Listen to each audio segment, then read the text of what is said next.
Yay.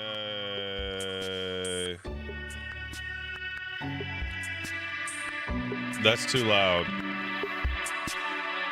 That's still too loud. Still pretty loud.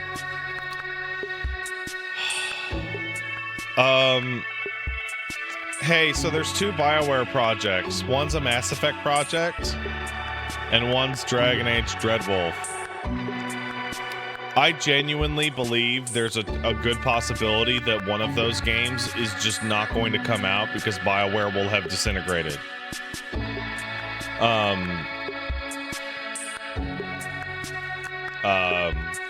But if they do come out,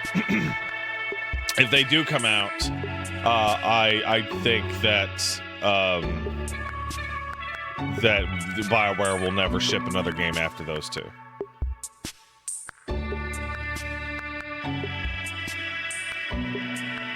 Paladin Max's Dreadwolf isn't dead. They just put out another trailer for Dreadwolf. That doesn't mean anything. That doesn't mean anything. Didn't Mac Walters leave? Yeah. So there's 3 different teams of people who used to work at BioWare that are making their own RPGs. It's all people that have quit. Probably because they want to do something with Mass Effect and then they're not allowed.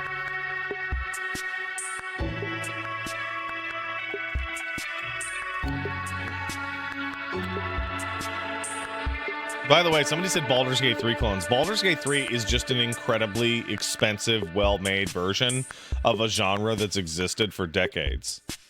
So, like, if Pillars of Eternity 1 or 2 came out now, like today, it would technically be a lower-budget Baldur's Gate 3 clone. If he hasn't cleaned himself up by now, Did that say Mr. Meatless? I don't think there's much risk of that. You know how he gets around the holidays. He likes watching his shows. Around the holidays. The only difference between December and the rest of the damn year is that he... Well, give the devil his due. We did it, Santa. We filled the holiday cheerometer with holiday cheer. And saved the holiday special. What? And we did it all without even getting meta once. I don't get it. So, what do we do now, Mr. Meatless? Well, now we call our chief financial officer... Daddy? No, the bad one. We get his approval to get this holiday special started. Who the hell is this? Oh, hello, Mr. Fort Parker. It's me, Mr. Meatless. Meatless, you clattering collection of calcium. What the hell are you calling me about now? Well, remember when we talked earlier today about the holiday special? I already told you. We didn't meet our cheer expectations for the year, and so there won't be a holiday special. Right. Santa and I went on a magical adventure. We raised 45,000 units of holiday cheer. Well, that's great news, Meatless. You've saved next year's holiday special. Next year's? Yeah, that's right. 2024, holiday special, all cheered and accounted for. What about this year's holiday special? Too bad. We raised all this cheer so we could have a special this year. We're already in the 2024 fiscal cheer. Oh, no. You can't do a holiday special this year. What if we just do a little one? No preamble? No. Just straight to the game ads. No dice. How about... A puppet song. A puppet song? Yeah, sure. A puppet song. Well, I suppose if you do it right, one little song might be justified. Thank you, Mr. Parker. Puppets! Thank you. And I know that you feel the same. The song that we sing should be focusing on all of our newest games. Mr. Meatless, you creamsicle klutz. If you're gonna sing a singular song, you would best sing it about the back catalog. Back catalog? The back catalog. The back catalog? It's true. Clean the dust out your ears. It's been paid for years. Give the back catalog its due. Now, Mr. Fort Parker, I don't mean to be rude, but our newest game should set the mood. The kind of games that are magical and fun. The component crafting. Chaos blasting. Wizard with a gun. With a story of love and the misunderstood and the cosmic wheel sisterhood. New games! New games! Sure, that's good and well, but we've got all these action titles to sell. My friend Pedro. Cortado Zero! Allied Miami 3, 2, and 1.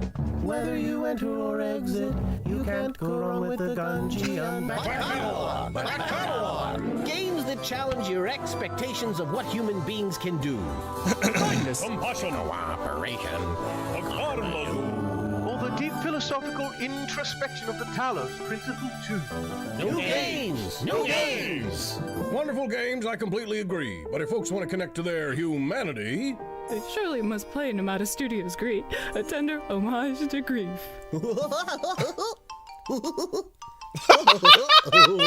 Back catalog. Back catalog.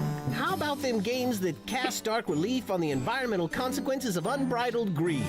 Like the poor folks in Dork's umbrella, foster starve or scavenge or kill. Or the more optimistic habitat restoration of Freelance's Terra Nil. New games! New games! And how about Cult of the Lamb? Hey, wait a minute, that came out last year. Yeah, that's right, your back catalog. Get your fluffy butt over here. Back catalog! Back catalog! New games! New games! Back catalog! Back catalog! New games! New games! Back catalog! New games! New games! Friends! What? Are you so blind that you can't see? If we're gonna sing a song encouraging our beloved consumers to buy our games, why not just ask them to buy them all? Oh my god, it's Vale. I didn't even realize. Buy all of our games, both new and old. I can't believe Vale's still alive. Buy them all. Oh, the puppets told me I gotta do it. No holiday special this year.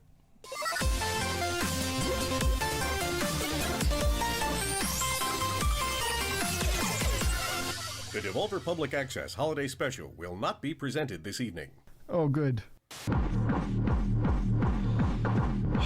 This just in. Dancing gators reported in the sewers. Let's talk. This looked like you. Well, stop being a punk and get back on your feet. When's Angerfoot coming out? Some jerk steals your precious shoe collection, and now you have to do something about it. Well, get mad. Get angry with Angerfoot. That's right. Kick your way to revenge, not defeat and popcorn. Strap on these snazzy sneakers and just start. Kick it. Doesn't matter what it is. Kick it till you get revenge. You understand? No. Well then. Angerfoot. Angerfoot. Devolver Digital is not liable for any kicking that might occur as a result of this ad. Please be ready and all suggestions to kick people. Angerfoot. English literature is full to bursting with wonderful children's characters. Winifred Pooh, Alicia Vanderland, and Julius Caesar, to name a few. What? But no protagonist has had anywhere near the widespread appeal, commercial success, or cultural influence of the Plucky Squires, Jot. But who is Jot, really? And what has it been like for independent game developer All Possible Futures to work with this world-famous hero? Find out with us as we go behind the page. He represents qualities that I think of as admirable, fake documentary. and he has the bravery or pluckiness to stand up for those ideals. Hi, I'm James Turner. I am, among other things, the co-director of the video game adaptation of The Plucky Squire.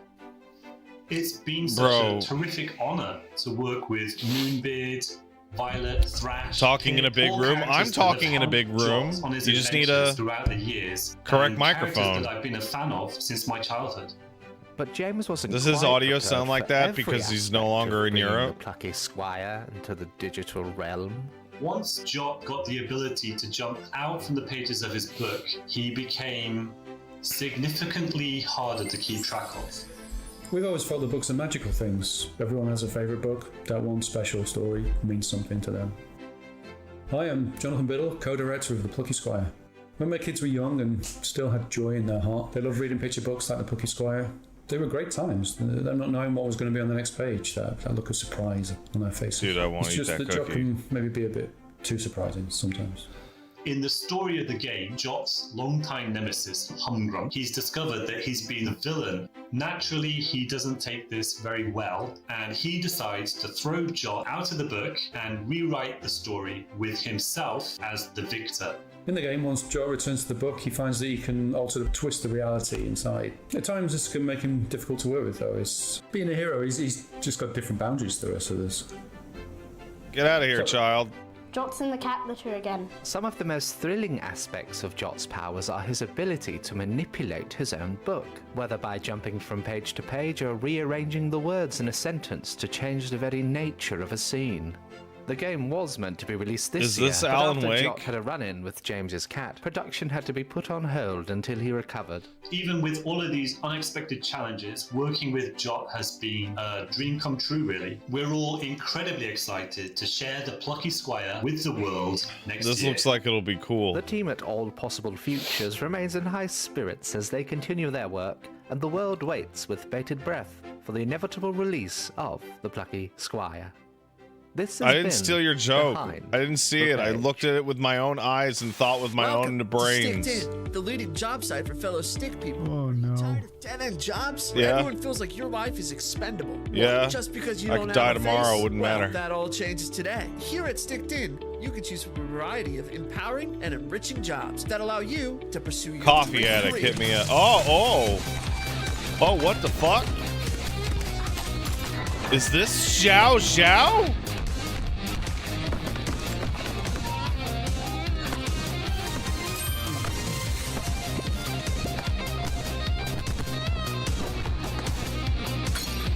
Sticked In, brought to you by Stick It to the Stick Man. Coming soon. Yeah.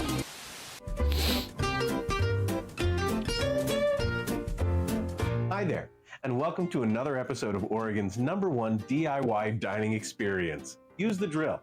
I'm your host, J-Ham Rhymes with Mayhem, Executive Director of Counterintelligence Operations. Man, at that's the Devolver realest Digital. kitchen. That's And somebody's I'm real joined, as kitchen. always, by our master chef, the creator of the upcoming Pepper Grinder, and my close personal friend, Riv. Hey, JM. Hey, Riv. What are we whipping up today? Well, today, I thought that in celebration of the War on Christmas, we'd do everyone's favorite holiday treat, gingerbread cookies. Wow, I love gingerbread cookies. Well, how are you going to make them? The same way I'm making Pepper Grinder, with only the finest ingredients available.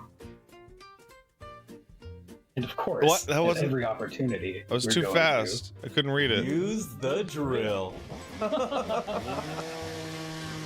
First, we need to mix all our ingredients into a bowl.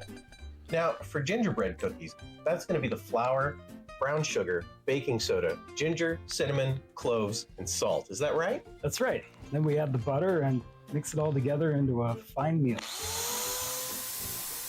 That's In Pepper probably Grinder, too much. Everything starts with the action. Probably too much Pepper Grinder mixing. is a fast-paced platformer. with unique challenges presented in every stage. Mixing things up with a delicious blend of puzzles, combat, and boss battles that'll keep your taste buds singing with delight. Wonderful! Wonderful! Wonderful indeed, JM. Now we just need to split the dough into 2 balls, wrap them in plastic, and stick them in This the is what the fridge for up to 2 podcast hours used to sound or like more. back when we used these fucking shitty But I want it microphones. now. Well, you don't want to rush it. Texture is important. I think we used it In once. Pepper Grinder, we have more than a Stupid half idea. dozen unique terrains to drill through, each one presenting its own gameplay challenges and advantages. And besides, I made some dough earlier that should have had time to cool by now. Now where are those darn dough balls? Looking for these? Get the fuck out of here. Oh my goodness. It's beloved indie developer and autoerotic asphyxiato, Britt Brady. That's right. Co-creator of Gato Roboto, Demon Throttle, and Gumbrella. What brings you here today, Britt? Well, anybody who's played my games knows that I love type platformers with interesting traversal mechanics. When I heard you two were down here talking about Pepper Grinder, I just had to come check it out. I'm sure the prospect of free cookies had nothing to do with it.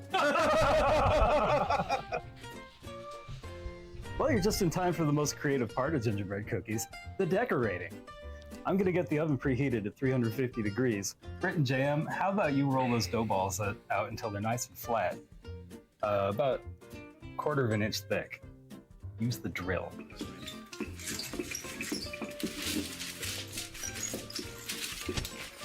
Oh my god. Wow, That was so easy. Everything's easy when you use the drill. Just like in the kitchen at home, you can use the drill for everything in Pepper Grinder. Everything? Everything. Need to unlock a door? The key attaches to your drill. Need to fire a cannon? The mechanism attaches to your drill. Want to stomp some dipshits in a giant robot? That's right. You can power it with your drill, just like in real life. What should we use to cut this dough into delightful cookie shapes, though? Oh, right. Once you get your shapes cut, we'll cool the cookies in the fridge for just a couple minutes, and then throw them in the oven for another 10 minutes.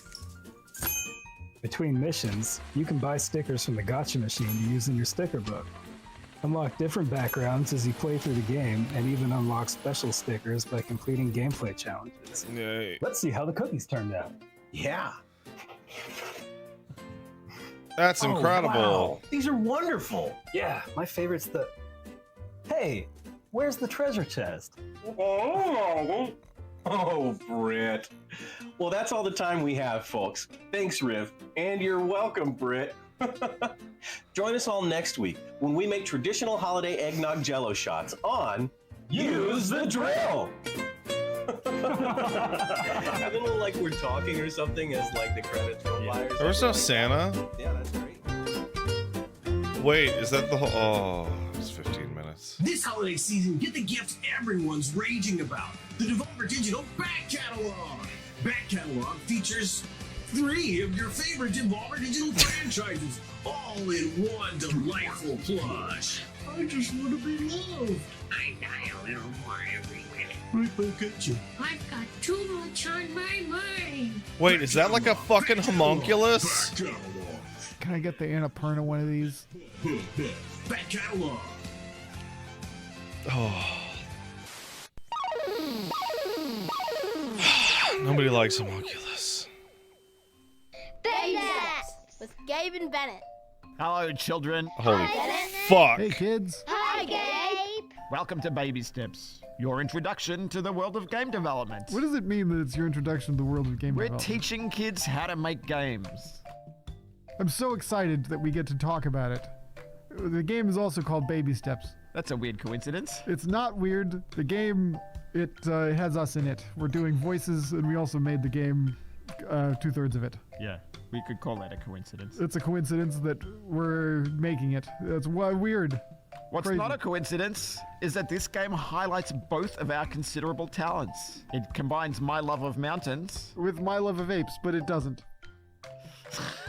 It's not. It's just because I made a game about an ape. Yeah. But this one doesn't have any apes. I'm done with the apes. It's a joke about the guy being an ape. Oh, is it? Yeah. Yeah. I don't know about that. But let's just talk about it, Bennett. Let's not just talk about it. Let's also show the kids how it's done. How? You mean by inviting one of them to try it out through the power of imagination? That's right. One lucky viewer will get to take this journey for themselves. Yeah, let's do it. Could it be On the me? count of 3. 1, 2, 3. Oh, crap. There's nothing crap about it. Baby Steps follows a lone adventurer on a hero's journey. It's not really a hero's journey, though. Across wild and treacherous terrain. Yeah. It's not that treacherous. No, it's fine. I mean, he's not really a hero. He's not really an adventurer. It's not really a hero. But with ultra-fine limb control mechanics, everyone can enjoy this light-hearted walking simulator, reveling in the joy of the outdoors. It's just feet. You just control your feet in it. Yeah, you'll be indoors, just to be clear. Yeah. Yeah. But it also has quirky dialogue and a poignant narrative, and it requires balance, coordination, and tenacity to master. And it has a dynamic mud on the onesie. Yeah, it's a soilage. We have a dynamic soilage system. It's pretty sick. It's sick. God, use your arms, dude. When you fall over, it paints your onesie with mud. Isn't that cool? We're sure that this adventure will delight gamers of all ages for years to come. I don't really like the word gamers. Gamers? I don't like that. What have we said? We're certain that this adventure will delight you, gamers. Yeah, that's better. For years to come. Yeah. And speaking of years to come, Baby Steps is coming out next year, we all hope. 2024, probably. What a treat. if it happens then. It's probably, we'll see. We'll see. We're hoping it happens then. Don't make us tell a lie in this video. That's not cool. No, yeah. 2025. What a treat. What a treat. 2020X. It's coming out. It's coming out in 2020X. In one of the years after 2023. Yeah, some year after then. Yeah, it's coming out in an upcoming year. A year. A year. Gabe and I need to get back to work now. Well, Bennett. Gabe and I need to get back to work now. So that's all for now, kids. Bye. Bye. Hello? Is the show over? Can I go home now? Hey Santa, can you pass me one of those good beers? My cheerometer's running low. Nice callback. What's a callback? You know, when you reference a joke from earlier. Oh, is that what it's called? I always thought it was called like a reach around or a... Ah! No, Mr. Meatless. They're called callbacks. Who the hell are you? I am the spirit of cricket through the ages. Cricket? You mean like the Hit Apple arcade game? Yes, and we're bringing this historical masterpiece to PC and Nintendo Switch early next year. This is the story of humanity and the sport that defines all life on planet Earth. Cricket. Join us as we look back into our primitive past and peek into our distant future. Join us for Cricket Through the Ages. Isn't cricket like a bunch of bullshit?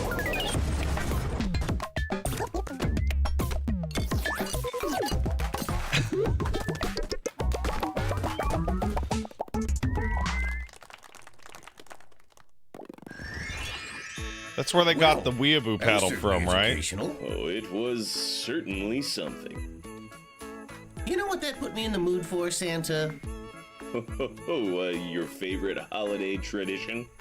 That's right. My very favorite holiday tradition. Watching a buttload of trailers for current and wish-listable video games. Oh, wish-listable. Meatless, that sounds great. Oh, yeah. Bye, everybody. Bye, Enjoy the everyone. trailers. Ho, ho, ho. Keep it together, Santa. The wheels on the bus go round and round, round and round, round and round. The wheels on the bus go round and round. All through the town.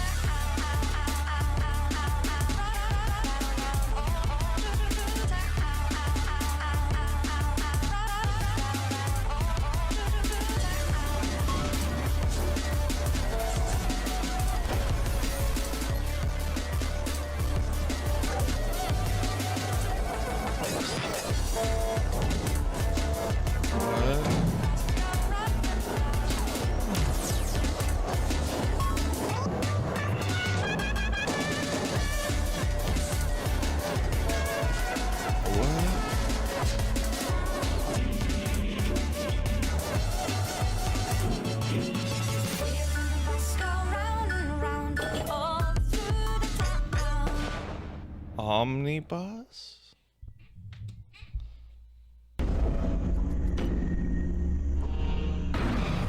Oh my god. Hey, I'm JW, and together with Terry, Dose, and Kitty, I made a game called Disc Room. Disc Room.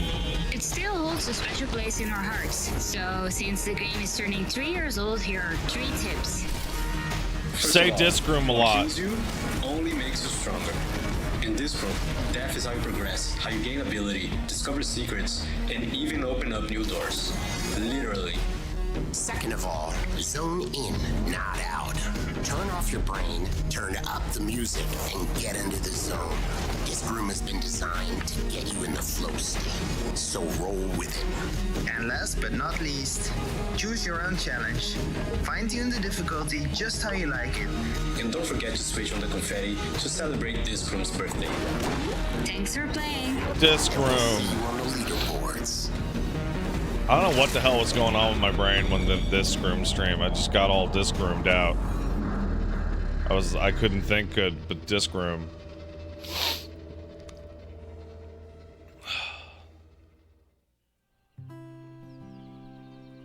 Bro, you showed us that, bro.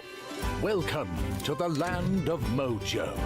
Here we find Jot, the Plucky Squire, and his friends. Don't do that. We just saw that, bro.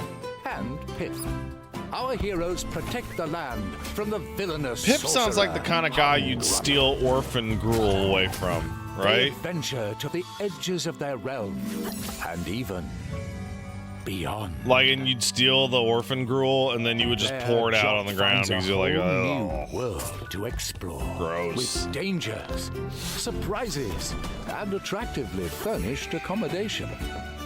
Our heroes must battle humdrum. Oh across no, the he's two got the realms rickets. if they are to save Pip's their got the beloved rickets land again. from his Someone kept diabolical stealing all his gruel that had his vitamin D supplement in it. Off the page and into adventure.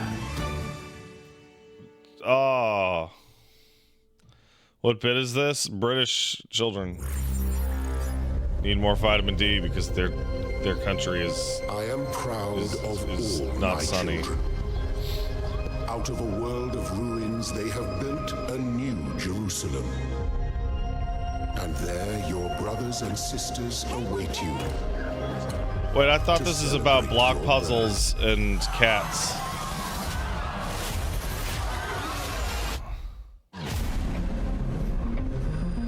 The island has been waiting for us for a long time. The puzzles have lain dormant. The towers have stood silent. But now, something has woken up. It's calling out to us, challenging us. This technology could change everything. Be careful, 1K. We don't know what's down there. We all need to think about what this means. What? The truth is the only foundation a future can be built upon. Good luck, 1K.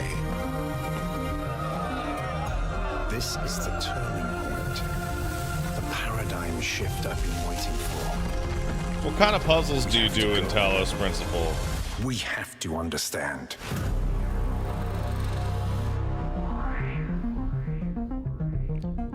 No, like what kind? Lasers? Oh, I remember seeing that. I don't want to do that.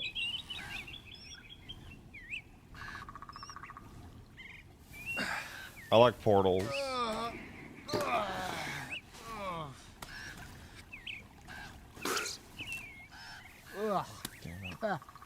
Ugh. Gross. Yeah. Damn it. Okay. No problem. Alright. Okay. Well. Yeah, that might be a problem. Okay. Yeah, just fall off the cliff and die. Virtual fighters down there, bro. Oh, okay. Okay.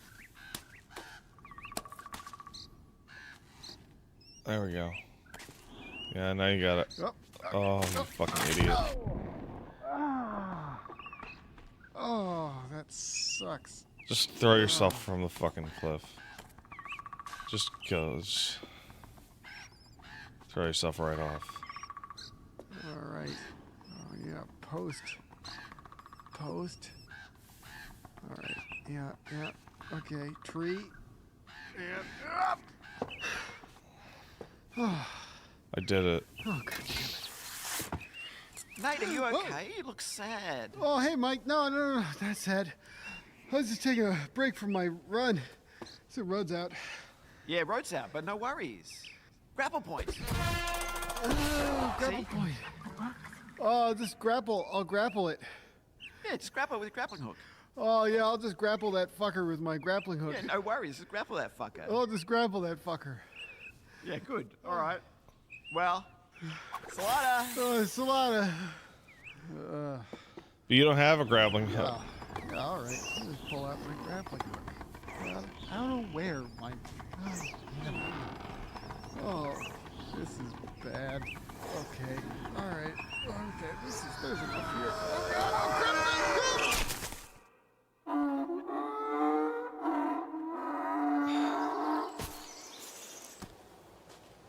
I can walk better than that guy.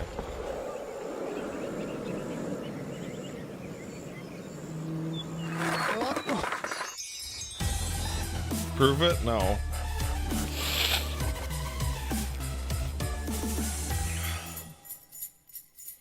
What? Why for it? Oh no.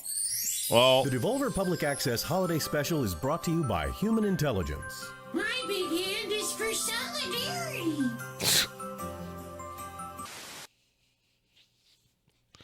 thanks, Volvy, whatever your name is.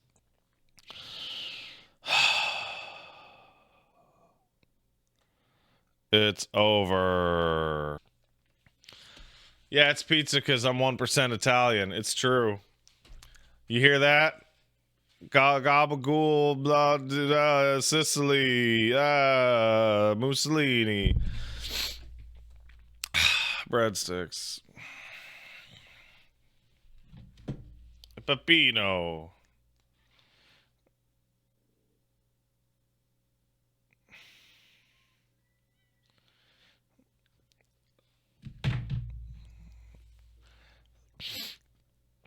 Italians aren't real. I mean, I seen one.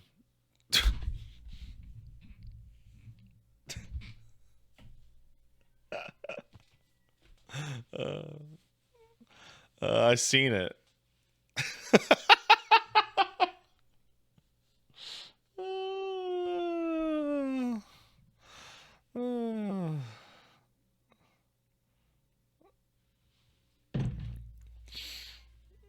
That wasn't an Italian Pat? What was it, a fucking skinwalker?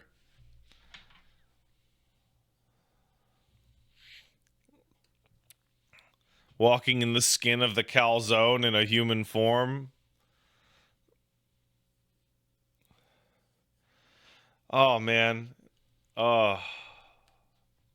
Making fun of Italians is going to be the last bastion of happy-go-lucky racism. It's gonna be the last one, guys. It's gonna be like once people stop making fun of Italians, we'll be in the new utopia. Cause like you'd be like, Italians, you guys are so funny, you talk weird. And then they're like, oh, we do not talk weird. And you're like, oh my God, it's Beaker. Look, it's Beaker the Muppet right here throwing a pizza at me. Oh my God, watch out. He's got sauce.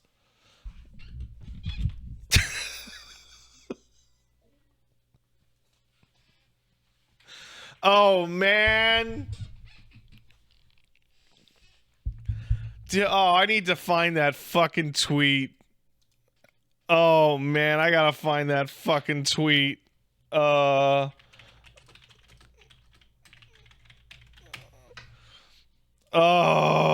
man, I gotta find it. Oh, yeah. Oh, wait, is this it? No, it's not. I need to find it. It's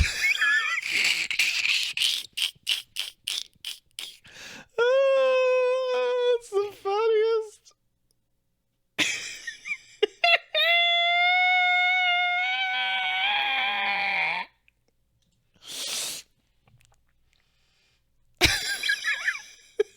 Ready?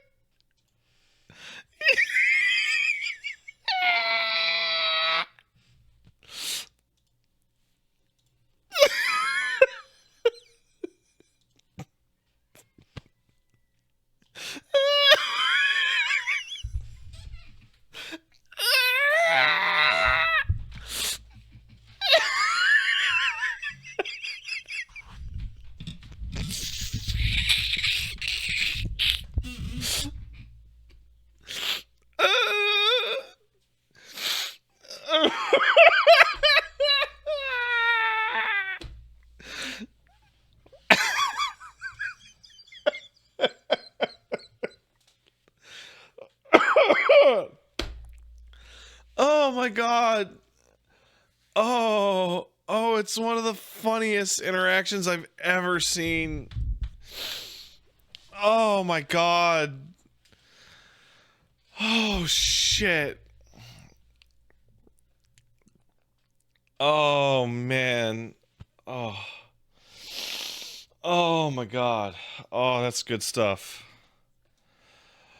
Oh shit. Oh, just oh man, how do I describe why when somebody just gets so mad over just the most low effort, lame ass, corny shit? Oh my god. Like, could you imagine if I was saying something and somebody said, "Pet, you're short," and I just started losing my mind and like smashing the keyboard and farting? Oh.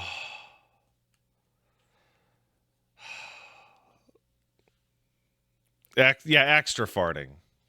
Not the stealth farting that I do most streams.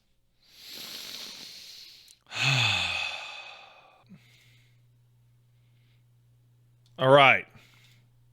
Fuck it. Fuck it and fuck y'all.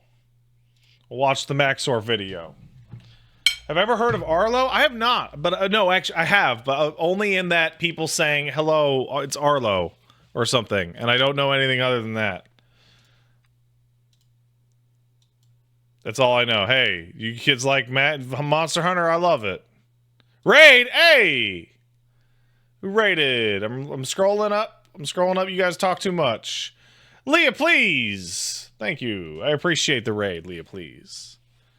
Okay, memes. Memes while I eat food. Enjoy. Monster Hunter: The World is an action-style third-person. I've turned myself down so that you can enjoy your memes. Where you play as John World, or the Joker, and his normal cat, as we find and research the world's most amazing and charismatic megafauna so we can peacefully relocate them to the afterlife. Do you ever regret not being born in time to hunt Siberian mammoth? Or perhaps you're the kind of man who open carries to the zoo, waiting for the day that the chimps become excited. If so, this game could be for you. Set in the hostile and exotic wasteland of Australia, we play as an inherently bloodthirsty and violent race known only as Caucasoidus anglicus, and we're here to destroy the local environment as much as humanly possible, so I can wear it. Along the way, overcoming many varieties of horrifying creatures unknown to God, ranging from plausible and interesting specimen to fucking Thanos. And yes, I am reviewing Monster Hunter World and not Rise because the phrase Nintendo Switch port does not fill me with confidence. I'm sure it's a fantastic game, but this looks like an excellent Gary's Mod map. So without further ado, it's time to explain to you my favorite animal cruelty simulator with a game attached to it. This is what you keep up with my fucking thing.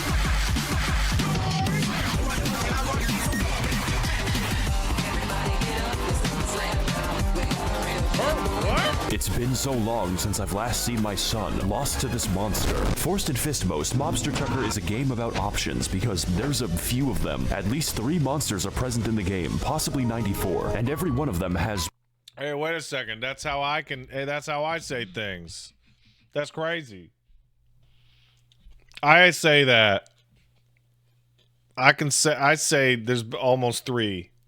2 armor sets. To hunt after these amazing beasts and where to find them, you need to get into the mindset of our distant ancestors. You see, humans are what we call persistence hunters, which means we kill by running down our prey until they beg us for death. For reference, our closest competitors in a marathon are sled dogs and a horse. Imagine for a moment that you're this big fucking turkey and it's almost time for Thanksgiving. After a long and arduous battle, you run away as far as you can, but every time you turn around, he's still there. And even worse, it's wearing your skin.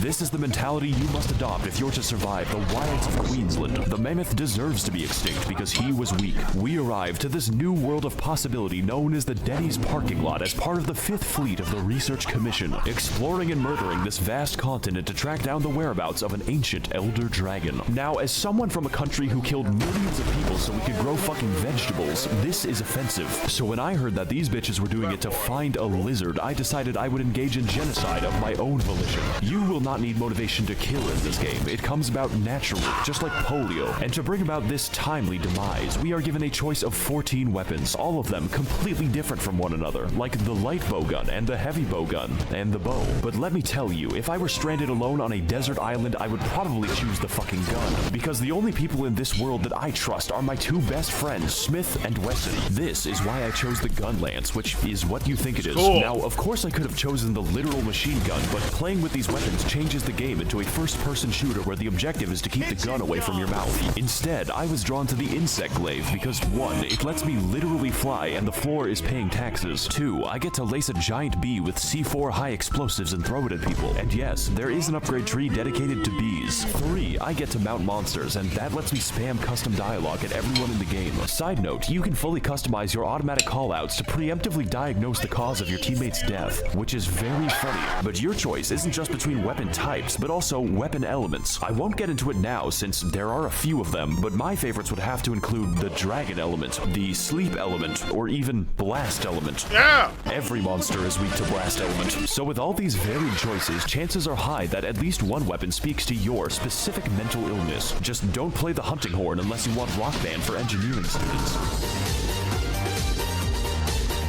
Don't worry, I know exactly why you're here. I too want to know what this thing's foreskin looks like on my mantelpiece. Fortunately, World has you covered. I haven't really explained this because it's in the title, but in this game you hunt monsters. This doesn't just mean killing them, although there is a lot of that. There's 2 ways to complete a hunt, Republican and Democrat. Both of them result in endless pain for the animal. Here's the difference. Killing them by slowly breaking each individual bone is a mercy. Capturing them will always give you more body parts than skinning them, which can include their skulls. The only logical conclusion is that we disassemble them like a crab factory, and those are the lucky ones because the other ones are subjected to cockfighting, and my bet always wins. The gameplay of Angry Birds can best be described as Bloodborne with no health bars. For most monsters, that's okay because counting broken bones is enough, but some of these bastards spend more time close to death than Joe Biden. In fact, while hunting, your prey will attempt to escape you several times and fail. Really, the entire gameplay loop is just finding new things to turn inside out and then fashioning yourself the perfect drip out of their intestines. Of course, there's a lot of ways to build your swag with a mere... I look over and New Millennium asks, does Monster Hunter World have an actual story and plot? I mean this without irony. I mean this without even a single hint of irony. The plot of every single Monster Hunter game is the exact same fucking thing with the names swapped around. Every single fucking one. Every single fucking one is, hey there, Hunter. Thanks for coming to our out-of-the-way village. There's something going on with the ecosystem. You need to find out. Oh no, there's a new monster here that's disrupting the ecosystem. Thanks for killing that monster for disrupting the ecosystem. Wait, that shit had nothing to do with it. There's some weird fucking energy or frenzy virus or earthquakes or whatever that's still disrupting the ecosystem. I don't know what it could be caused by. It was a monster. Go kill it. That is the fucking plot of every single one. Like, I swear to God. You check and confirm. Every single one is that. It's Mad Libs. Is it fucking bioenergy? Is it fucking earthquakes? Is it the frenzy virus?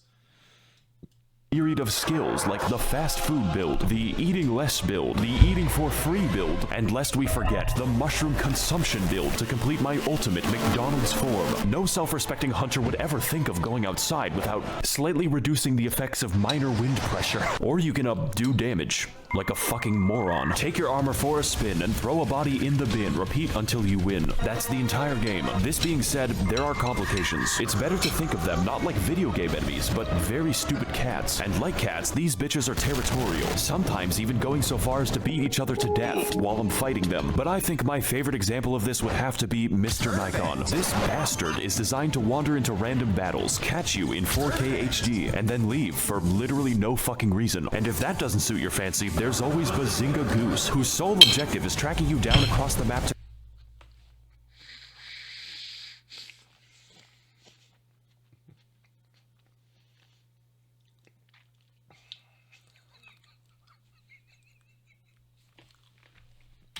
That doesn't suit your fancy, there's always Bazinga Goose.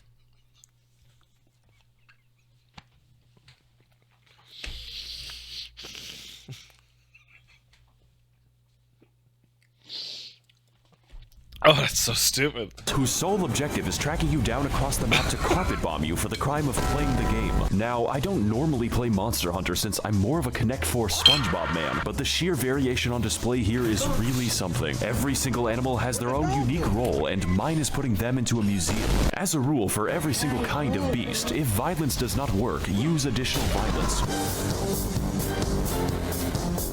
Now that we have a good understanding of our victims, it's time to take our domestic violence international, because this is a Monster Hunter world, one that makes no fucking sense, both geographically and ecologically, just like the real Australia. So upon beginning the game, we make our way across the dangerous but inoffensive lands of New South Wales, learning the basics, surviving, and expanding our newly founded gulag of Sydney. This hell will be your base of operations for most of the game, complete with every kind of amenity you can expect from savage Welshmen. It's here that we rearm, research, and reforge my weapon again because I am indecisive. There's even a pig that won't stop following me. You can pet it, but not too much because what matters is consent. But most importantly, this is where we use racial segregation because for some reason the only chefs in the entire camp are cats, and this is a very unsanitary cooking environment. You see, food isn't just a buff, and it's not just a cutscene. It's fucking mandatory. I mean, just look at the cardio. My body's an airplane powered by dead chickens. To put it simply, the game is unplayable with an empty stomach for two reasons. One, it looks like this, and two, I don't have to explain shit. The next areas on our list are what I collectively call the stank tank, and to get there, we need to contact the 3rd Expedition Fleet, who have spent the last 30 years smoking weed in their spaceship.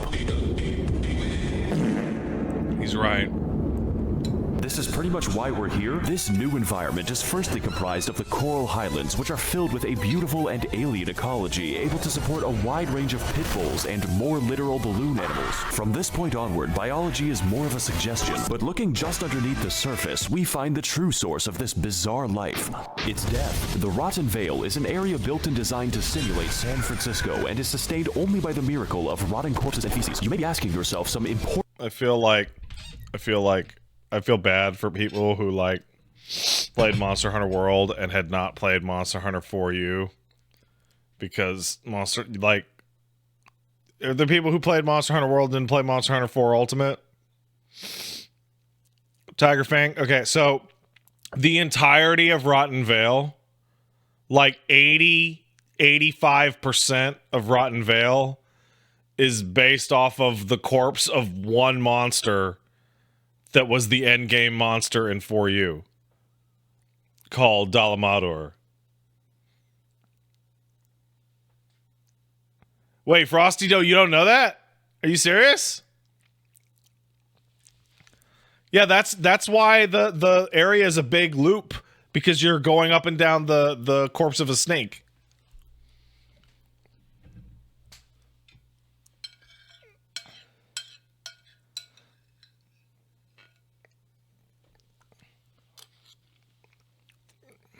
You know that? It's cool. Important questions right now, such as, can the smell kill me, or how the fuck? As it turns out, every monster in the new world has an inherent instinct to die here, specifically, which begs the question, why do predators even exist if they can just wait? And also, yes, the stench physically hurts you. Technically, these are all the areas you need to beat the game, by about 30%, because upon entering our next area, Monster Hunter turns up the heat and scales every monster back to being threatening again. Yes, even the Grey Jagrussi. That means more weapons, more armor, and even more temptation to kill every mammal larger than myself. Again, fuck Kieran. It's safe to say that this game has a time requirement. So after 30 hunts or so, they fucking put out a fucking trailer and for Wilds, and they're like, guess what? Kieran's not in this one. Game of the year. Arrived to the temperate lands of Western Australia. You know, the state that lost a civil conflict with flightless birds. Fortunately for us, biology is no longer a suggestion. It's a restraining order. We've got fish that swim through molten magma, lizards that eat rocks, and of course my personal favorite animal, Thanos. His main attack is the crush force of his rock-solid chin, although I do think they could have worked on the whole controlling the monster mechanic a little better. It really breaks down when you encounter the fire. But among the many features of this game, we haven't even gotten close to the train wreck that is the story. After all, there is a reason we ventured into the land of unusual thermodynamics. It's just a really bad reason. First of all, we can tell that this game is a literary masterwork by the fact that characters do not have names. Who can forget such personalities as the Handler, the Commander, and a fucking Ganondorf? The story is comprised of two major arcs. Where in the world is the 50-foot-tall lizard? And gee, I wonder what Ganon is up to. Both of which are made excessively worse when the game automatically sets the Handler to be in a catsuit. And at this point, I'm afraid of turning it off. Okay, one last thing, everyone. If I see anyone else on this fucking ship say the words Nekopara cosplay, I will invert your penis with my foot. For the first arc of our multiple-stage manga that ends in a sex scene, we chase after the amazing boss fight Zora Magdaros as we apparently forget the location of a giant kaiju several times. This being said, you don't want to find him because his boss battle is an environmental puzzle primarily comprised of loading cannonballs for 30 minutes and then waiting for the boss to move very slowly. That way we can... Are they ever gonna make a boss fight that's the Siege boss fight that's any good?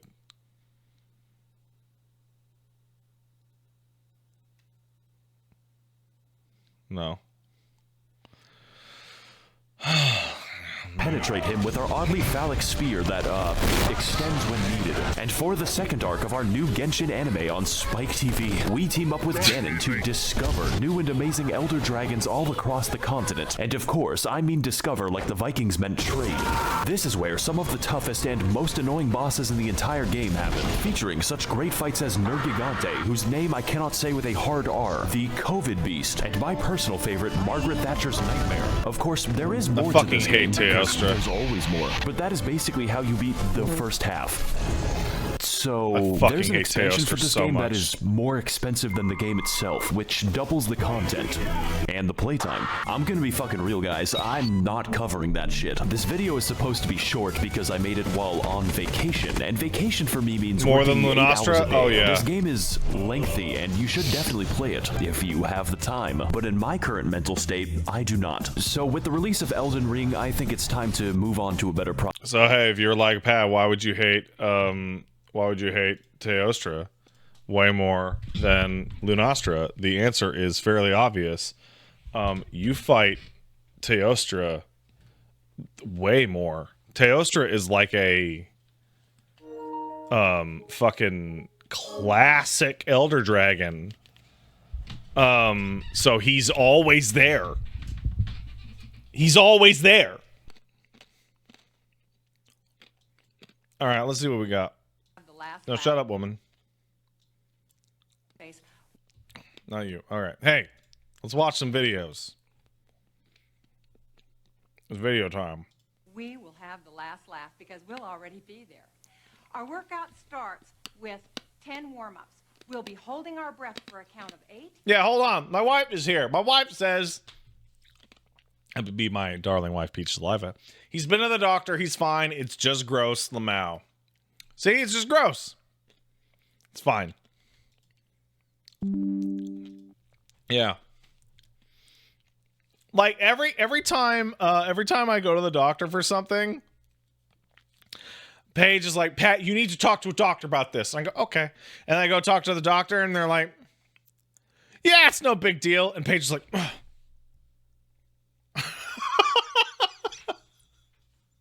And she gets so frustrated.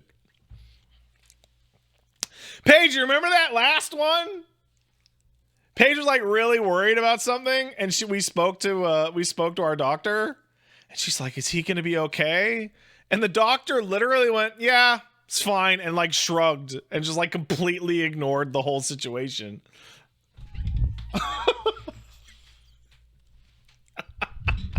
And I was like, "See, it's fine. It's fine." She was so mad, dude. Oh, she was mad. Oh, it was great. It was great. And when we do positions, we'll do 3 reps on each side. Let's begin. Who sent this?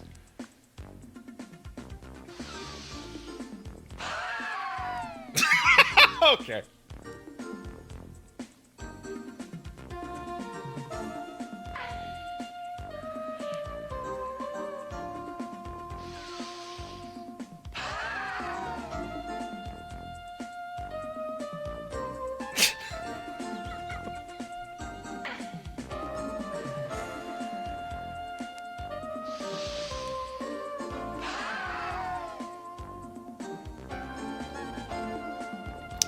Why is this video only in your left ear? 'Cause it's a piece of shit. More like Far Cry. I cried, but these All right, were I'm not getting 3 minutes of frontiers. this. They were frontiers of Pandora, which has been one of the most miserable gaming experiences of my entire life. I walked away from every play session feeling drained and in absolute befuddlement of how a video game can be this boring. The open world is as empty as the open ocean. The fun is as difficult to find as unobtainium. The combat is as clunky as James Cameron's dialogue. The Yeah, hold enemies are on. so We're only going to watch 3 minutes. I was told this is also only on the left ear. Really?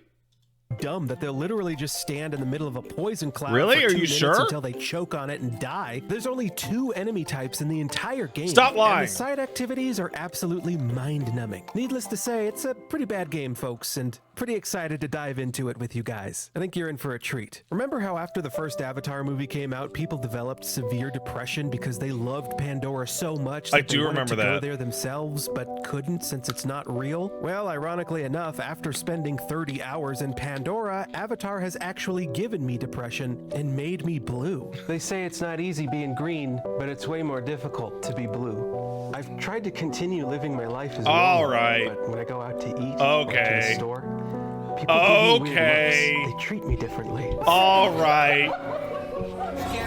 I'm sorry. This is good. Everywhere I go, I'm reminded. This is of good. Pandora. This guy did a good job. I'm okay. I'm feeling a little blue. That's fair, I feel it. People think I'm strange because I'm bluish. I think you're cold. Wow, he really went for it too. Like that's. But I can't help that I'm blue. So I've been trying to figure out how to get rid of my blues, but I haven't had any luck so far.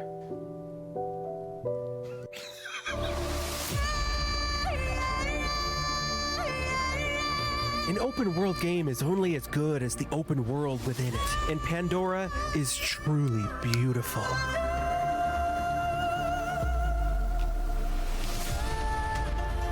Yeah, it looks nice. There are so many sights to see, and so many things to do, each more exciting than the last, like brushing the air and a memory painting activity.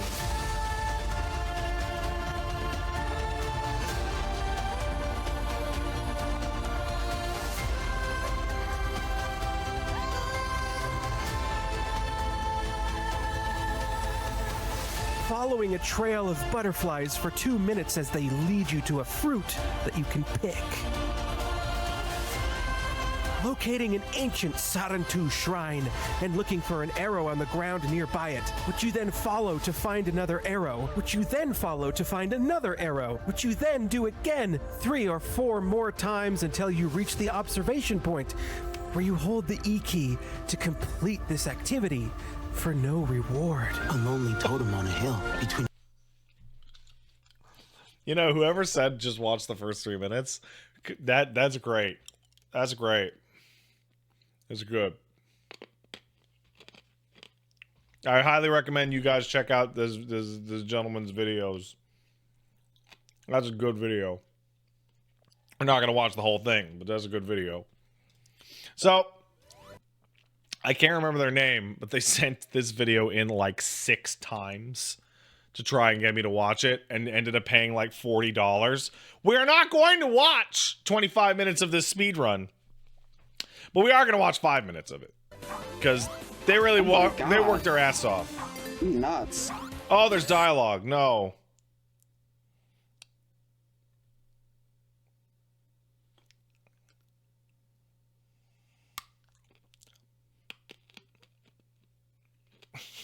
Dialogue? It was a person talking.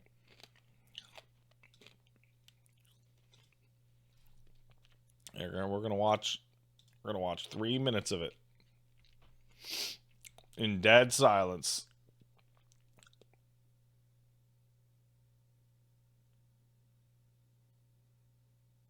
Good game. All right.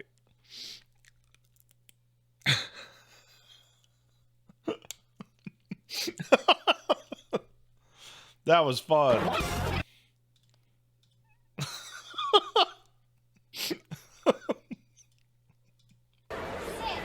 Gabby just can't wait to go. Holy shit.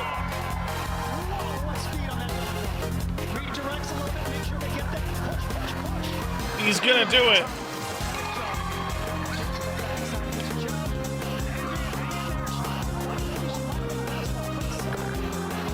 That's incredible.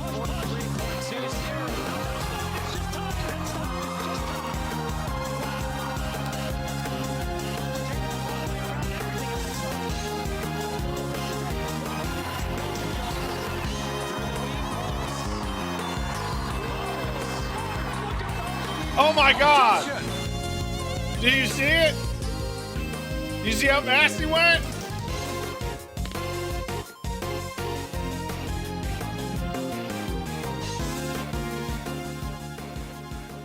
I've seen it. The b-boy stance. In old school Oh, I hip-hop, remember this. folding your arms across your chest was the ultimate symbol of toughness. But the stance This is is old as mostly fuck. forgotten today. However, This is rap 16 pioneer years old. Prince Reggie K remembers the b-boy stance because he takes it This with him 16-year-old everywhere fucking he video. goes. No, I do not regret having my hands surgically attached to my back. It was the style back then. Next question. It was the style to fold them like that in publicity photos. Right, and I was the first. I was the first to say this isn't just a pose. This is a lifestyle. When you say first, you mean other people had their arms surgically attached to their back after you? No, no one did it. I was the only one. Do you find it inhibits your ability to conduct normal activities? I mean, activities that are normal to you aren't normal to me. My life is hip hop. So to me, hip hop activities are normal. It's hot. That is hot coffee. The temperature is the only thing keeping me from drinking that coffee. So hip hop's my life. You know, I grew up hip hop. I know hip hop. Hip hop is designed for you to not use your hands. So it works perfectly for me. See, every morning I wake up and I just slide my feet That's into my hip-hop. sneakers because they don't have any laces. B-boys don't wear shoes with laces in them. How do you get socks on? I don't. Don't wear socks. You don't wear socks? Nope, don't wear them. Nuh-uh. Name one hip hop legend who wears socks. Jay-Z.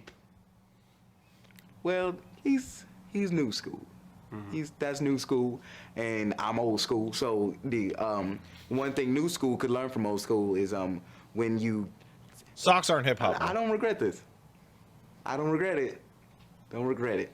Don't regret the choices I made. I'm a martyr. I'm a martyr for hip hop. Martyrs are usually dead. Well, I'm a little dead inside. I'm gonna show y'all how we used to do it back in the day, back at the block parties, okay? Put the mic in my mic crevice. Right here? This is your mic crevice? Yeah, this is my mic crevice. I can put it in. Okay, all right, here we go. I said the hip hop don't get better than this. I said the hip hop better than this. Okay, you didn't put it in good enough. You didn't put it in. That was on you. Who usually puts your mic in your mic crevice for you? I'm curious. Are you It's questioning journalistic me? curiosity. I'm wondering who, because there doesn't seem I to be. struggled for 2 hours. Yeah, all right. I'll show you how it's done in the old school. I said a hip hop, Chinatown, blue to brown. When I get down with. Reggie, I'm gonna call an ambulance. No, that's hip hop. Not the school job. Nice still. Oh, I bit the tip of my tongue. I see the blood. Oh, it tastes like almonds in my mouth. So, you have no regrets whatsoever about the whole arms thing? Nope. Best surgery of my life. I have to ask, how do you put on shirts? I don't. Shirt, singular. 1976, right here. You've been wearing that shirt since 1976. Yep. It is crazy how styles come back because nobody even stops me on the street anymore. It smells terrible. That's hip hop. Name one rapper who don't smell bad. Again, Jay-Z. Jay-Z. You just love Jay-Z. Again with the Jay-Z. Why don't you go marry Jay-Z and have a normal life where you hug each other with your arms that are free from your back and scratch your legs when they itched last night? That ain't hip hop. Okay, fair enough.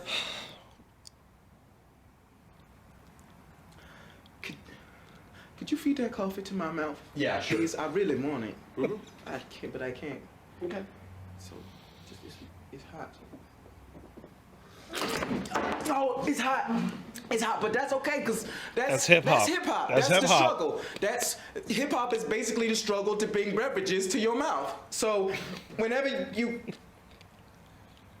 Oh damn, y'all. There's like a growth in my mic crevice.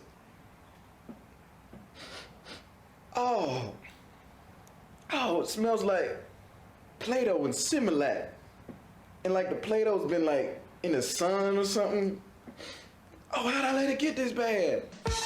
Today's rap stars no longer pose in the b-boy stance, but they don't have to, because Reggie K is doing it for all of them. Get the fuck out of my house. That's hip hop.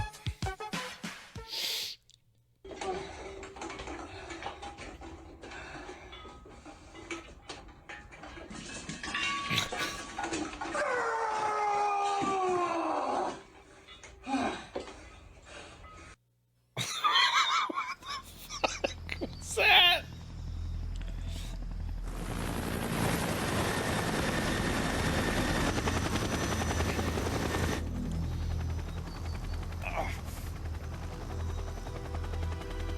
Is badminton rough?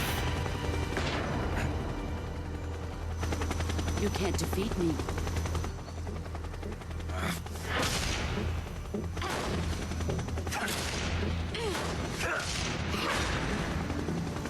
That all you've got? Damn it.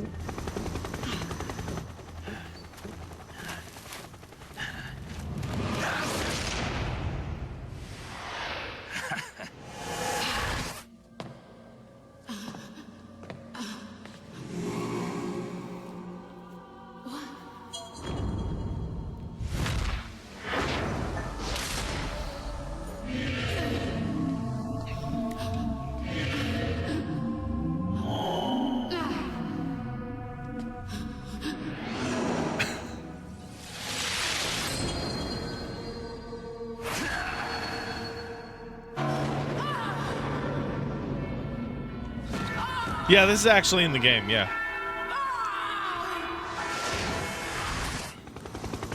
That's a dirty trick.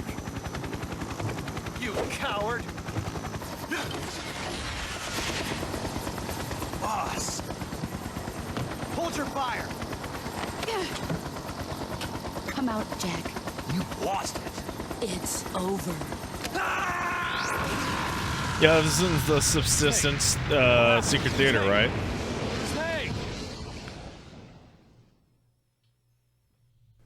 The conference that the guy mentioned was happening soon, and I was starting to feel like I shouldn't miss it. Mandela I caught a cheap effect? flight to Ketchum, Idaho, where the first ever Mandela Effect conference was being held at Best Western. What? Plus, in the powwow. Isn't that just a bunch of dudes sitting around The going, I conference bet this organizers were happened? just getting set up, but once they installed their custom sign that they had shipped in, the host took a moment to chat with me. So in my head, it's always been Berenstein Bears. I learned to read on those books. I was as sure as my next breath that it was an E. Turns out it's never been an E, it's always been an A. And that bothers me a lot. That was my first one I ever found. And I couldn't let it go. When you know what you know, you can't deny your memory. Everyone started to file in and sample free veggies and dip. The guy from the supermarket showed up too. There was a lot of literature there, and custom apparel, and decals. I want to point out, just for a second, that human memory is like the shittiest recording device that has ever existed. It's so bad. It's the worst. Eyewitness testimony sucks.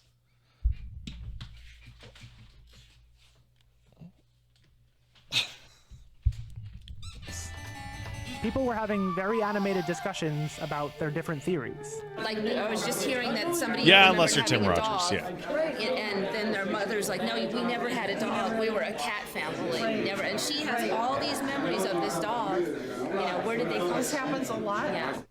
All the presenters talked about some of the most well-known Mandela effects. Minds were being absolutely obliterated with all of this forbidden knowledge. Now, when you look at this picture, do you see a Mandela effect? Yes. Yes. The stripes, those were never there before. Not that I remember. But the more I talked with Can people... I get through a fucking stream without seeing 9/11? Is that even possible? I'm not even joking. Is that possible for me? Yeah, I know never forget. I didn't.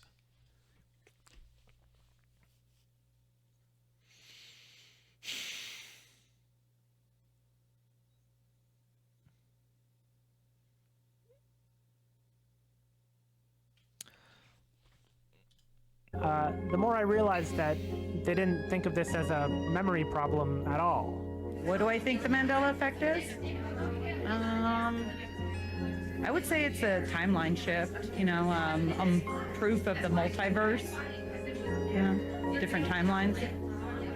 It's like evidential existence of parallel timelines. Everyone there, no matter their individual experience, was on the same page about this. So the Mandela effect is the consequence of jumping timelines while holding memories of the previous timeline.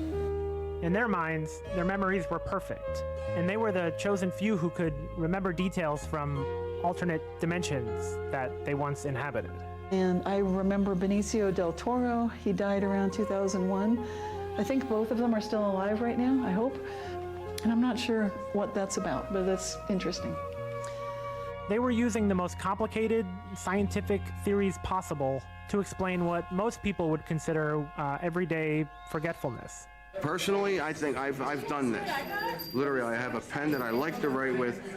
I put it down, I stood up, turned around, and went, oh, I want the pen, and it was gone. It was not there. And I just looked on the floor, looked at the table, nothing. 3 days later, I'm sitting at the computer like this with the pen, and I have no idea where it came from.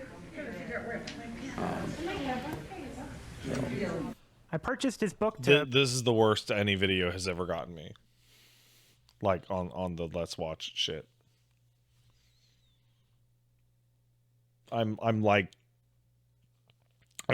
taking a lot of psychic damage. Could I have been mistaken? No, the universe. Learn more about his quantum timeline theory, and I took it back to my room, which was conveniently on the other side of the wall from the convention space. There wasn't a lot of science in there, but in the first 30 pages, the author claims to have invented Pokemon and met Mark Twain in a hot tub. This didn't explain much, and I was hoping to get more of an explanation when the Q&A began.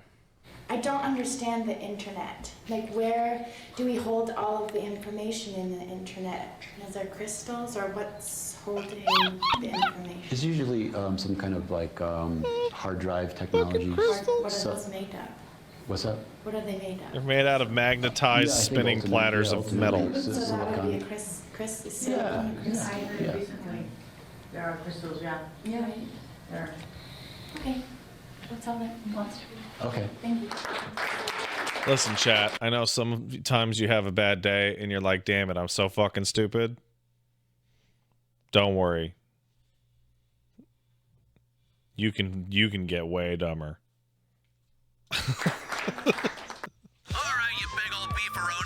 Yeah, Djibouti!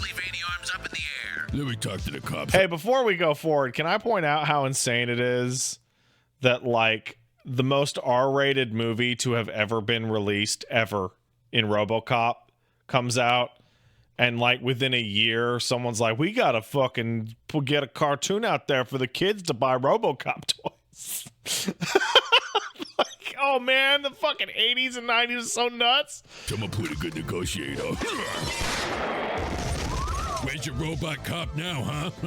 Probably gotta recharge his batteries. Sweet, merciful, hickory smoked baby back Jesus, we're gonna actually have to get our hands dirty here, boys. Go ahead and check that back door and lock down the perimeter. Bend over, let me see what's in your back door. Grab your nuts from the back, it's time for tug of war. Check it out, boys. All the protein we'll ever need. They got chunky chocolate, vascular vanilla, and bubblegum bench press. This is gonna help me with my glute gains. Hey, boss, how the hell are we gonna get out of here? No worries, boys. I got the perfect escape plan. A little bit of fireworks show ought to be just the thing we need to get out of here. Wait, hold on. We saw this one already, and I said the exact same thing last time. Oh, god damn it.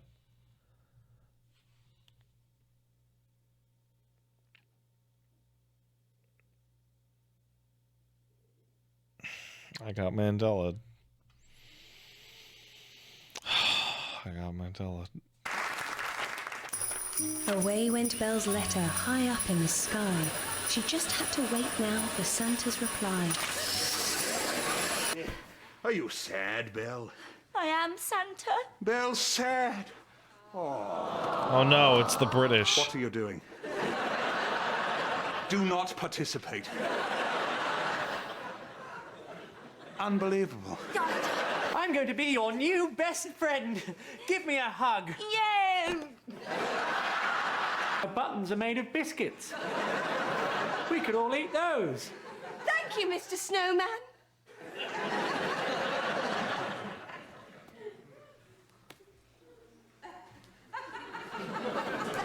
All right, that's enough British. Drunk pig! Okay.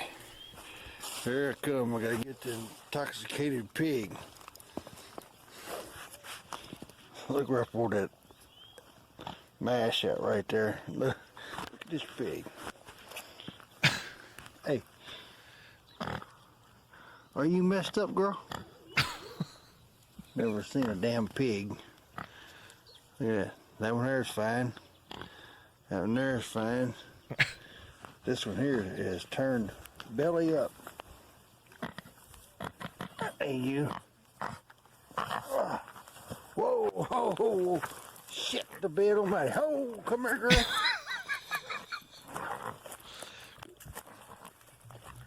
Holy hell, fuck. I didn't mean to do that. Okay, okay. Okay, wait a minute, there we go. Wait a minute, there we go. All right. Shit, the bed almighty. Oh, that pig is drunk. Oh no. Shut up, dogs. Wow, how does the pig get so drunk? Shut up, guys. Britain, a distinguished land of... Fruit. Oh, that's funny. Oh, god damn it, Britain. Oh, England. Oh, man. Can we Mandela effect a fucking universe in which England just didn't happen? Yeah, I'll fade out of existence. I don't even care. Britain, a distinguished land of civilization, politeness, and etiquette. Come out to my house, I'll come out of my house and I'll break your legs.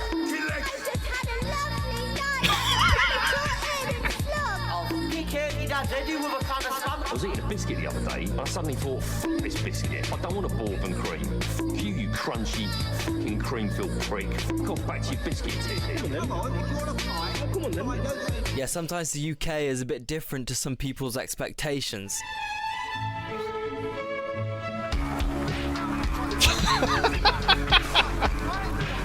But before we get into this video, do you want to earn stacks from just using apps or playing games? No. Then this $50. Now today I'm going to be talking you through the cultural differences between some of Britain's cities. And by the way, if it seems like I've missed out some obvious big cities, it's because I have. This is based purely off my personal experience, and unfortunately these are the places outside of the West Midlands that I have been to in my adult life. When I say unfortunately, wait, what? I Out mean of the West Midlands? Where the fuck is that? The country's like 10 kilometers across. What the fuck? It's below the Northwestlands? I don't know. You could just be making it. I don't even know. First off, London. We're talking 10 million people, 10,000 chicken shops, 10,000 annual crime offences, and a general fast-paced atmosphere. Londoners aren't as open and as banterous as other Brits. I mean, I think you could genuinely suffer from a violent cardiac arrest in the middle of Elephant and Castle roundabout, and Londoners would be more focused on making it to the Bakerloo line on time. I mean, in Brum, someone would at least let you sky their KA grape juice to get the blood pumping again, you know? Speaking of the tube, though, Londoners are blessed with possibly the only efficient public transport system in England, unless you live here. But for some reason, the tube makes people so cold and evil. Genuinely, as soon as you sit down on any line, you're just met by a sea of 1,000-yard stares and an insanely awkward silence. Like, you'd genuinely have more social interactions if you got the 35 in Birmingham for 20 minutes than you'd have if you spent an entire year catching the DLR twice a day. Midlanders and Northerners are straight up terrified of London, man. They will look at you differently if you tell them you like London or are considering moving there. So you'd think northern cities must be nicer or safer or better. You know, when I hear people talking about how good Westerners or British people have it, I'm like, bruh, you ain't never been stuck in Crewe because your train to Manchester got cancelled. You really telling me you want to leave Gdansk for Crewe? And trust me, man, you don't want to do this to yourself. And talking about Polish people, next up we got Leamington Spa. These guys like to claim they have a royal title. The only thing royal here is the amount of imported Camel Super Kings they smoke. It's straight up fake London, and a lot of people from Coventry or Birmingham, when they get rich, move here to feel like they're living in London. On top of that, you have students, Poles, and criminals from Coventry have been put on witness protection. Next up, Worcester. Dumbass sauce, weird-ass Mackies. I've really seen some extremely paranormal and suspicious sights in this Mackies. That's all I'm allowed to say. Speedily moving on. Bristol. We're talking fold-up bike, gluten-free rye bread flavored Elux vapes, and hills. Yeah, if there's one thing Bristolians have aside from geek bars and good Italian food, it's strong calf muscles. The general mental health is slightly better here than the rest of the UK because aesthetically, Bristol is very nice. Probably one of the prettiest UK cities, and Bristolians are therefore generally nicer than Londoners, and definitely way nicer than people from Bath, bathers. I reckon if you were struck by a violent cardiac arrest outside St. Nicholas's Market, people would at least let you hit their geek bar one last time, you know? Next we have Manchester. Aesthetically, it's just Birmingham with a different spawn code. They just ended up with a slightly better transport method. Mancunians are hella nice. You know, with most places up north, pints are cheaper. Fuck you. That's not... Is anyone from England here? Someone from here is England. Someone from England. What do you call people from Manchester? There is no way it's Mancunian. That's stupid. That's stupid. It's just Birmingham with a different spawn code. That's they just ended stupid. Up with a slightly better transport method. Mancunians are hella nice. You know, with most places up north, pints are cheaper, chips are thicker, people are hairier. The phobia of London is stronger. Next to Manchester, you got Liverpool. And Scousers are really, really, really funny for about 4 hours maybe. After that, they get so annoying. Around the 6.5 hour mark, I'll probably catapult myself into the River Mersey. Next, we got Milton Keynes. This place is fake. It is a government lie. And the only other place outside of the West Midlands that I have any first-hand experience of is Wales. Now, culturally, there are a few really important words and sayings you're going to need to learn in order to communicate in Wales. Specifically, and... You should be able to Welsh get are along the with sheep all the fuckers, locals right? if you get those under your belt. In conclusion, this is my British city tier list, and who knows, maybe the tier list will be completed. If everyone likes this video and it does well, and also everyone comments the cities they want to see in part 2, it might just happen. Just please, not Slough, please. That was violently confusing. Like very, very confusing. All right, so hey, I'm way out of the loop on Warframe, but I do know a couple things, so we'll find out. I don't know who that is. Wait, oh wait, yeah? I don't remember.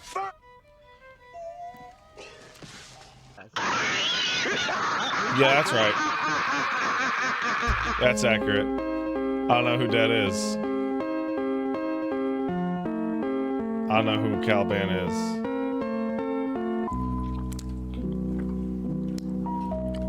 I should check in on Quiet Shy. I hope she's doing well.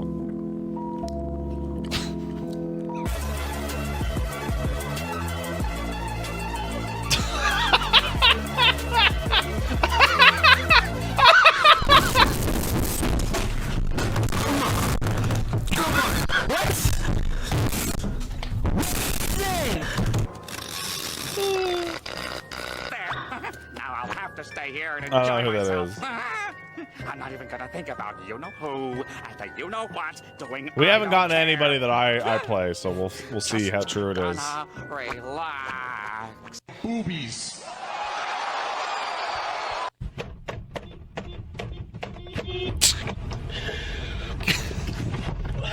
Isn't that guy who got fat on purpose?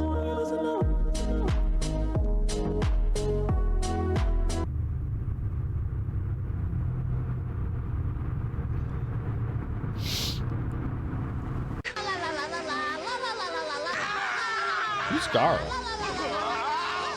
Love of God! Who's? For the love of God! It's 4 years old? It's 4 months old. Oh, I quit before Ghost came out. Did I? I think I did. I think that's when I quit.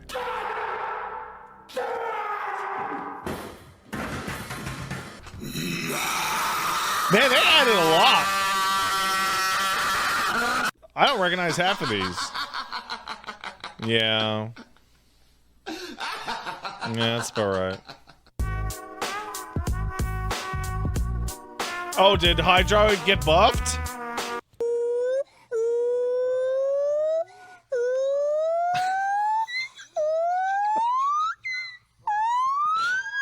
Baby man, little baby man, little baby man, little baby. Hey, no, Inaros kicks ass. Shut up.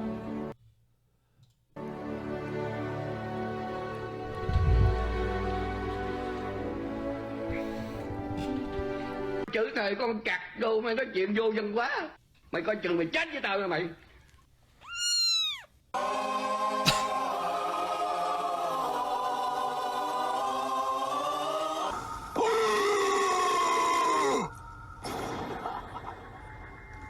Oh no!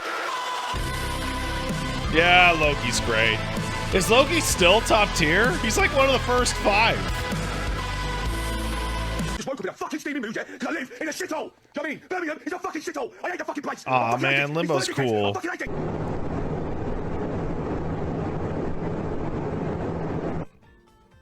Your life is nothing. You serve zero purpose. You should kill yourself now. I accidentally ordered 12 Swiffers on Amazon. What did I? You're my friend now. We're having soft tacos later. Yeah.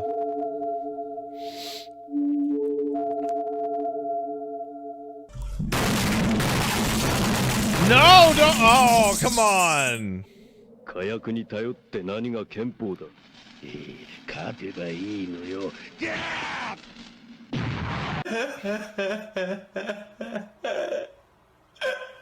All right, where's Saren? Hey there, demons. It's me, your boy.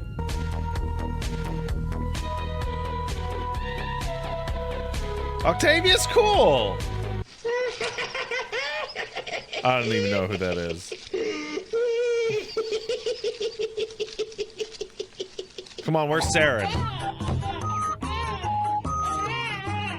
Where's Saren? Come on.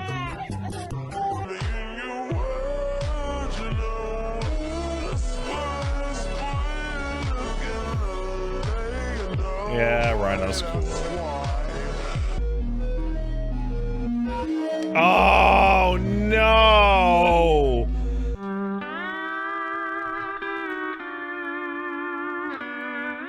Oh, okay, they get, all right.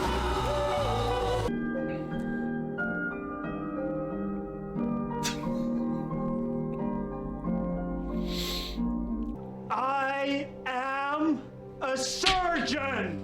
I am a surgeon. I am a surgeon. I am a surgeon. Dr. Han, I am a surgeon.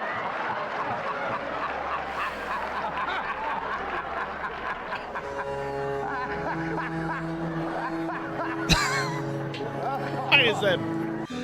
Oh.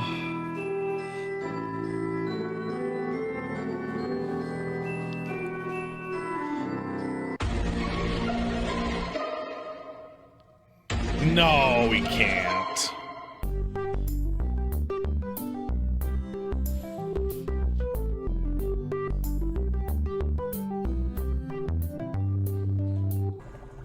may not have a brain, gentlemen, but I have an idea. Just try a little taste. Don't just stare at it, eat it. Fuck's sake, man, you're amateur. I can't.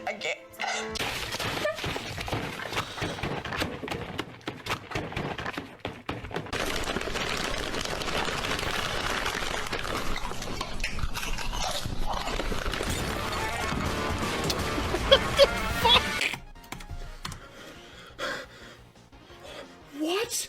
No, dude!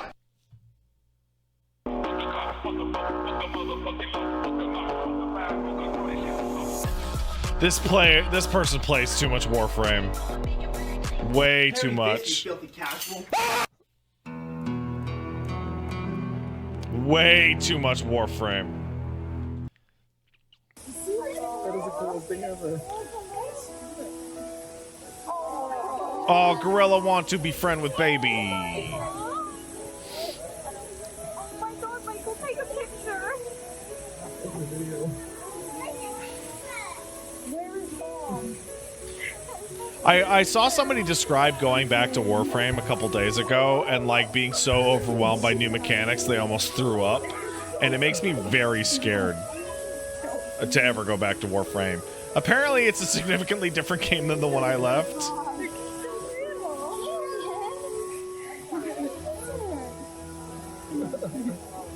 That is so sweet. How is it now?